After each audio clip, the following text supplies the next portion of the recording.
When will the second coming happen? Not when we become better at hoarding. Not when we become more passive. Not when we sit back, stockpile, and wait for Christ to admire a throne that survived long enough to meet him. Christ does not come to preserve a hoard. He comes to preserve a people. And that means the real question is not, how much have we stored? The real question is, have we become a people worth preserving? A people who lift burdens, a people who protect the vulnerable, a people who remember the poor, a people who begin to look like refuge before the storm arrives. Because Scripture does not paint Zion as a vault.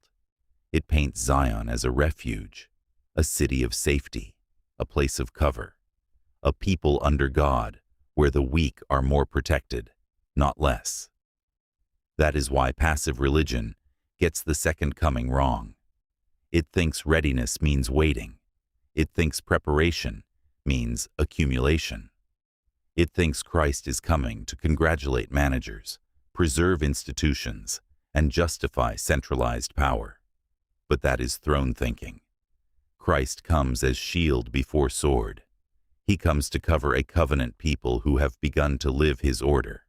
And his order is not every man for himself until rescue comes. His order is burden sharing, consecration, downward mercy, upward accountability, a people among whom there are no poor by design. So when will Christ come? When there is something to preserve. When his people stop using the future as an excuse for present disobedience. When they stop calling hoarding prudence. When they stop waiting for spectacle and start becoming refuge. Because Christ does not come merely to decorate a throne. He comes to preserve a people who resemble him. So if you want to prepare for the second coming, do not just wait. Lift burdens now. Protect the weak now. Drive poverty back now. Become a people worth covering now. Because the second coming is not mainly about surviving long enough.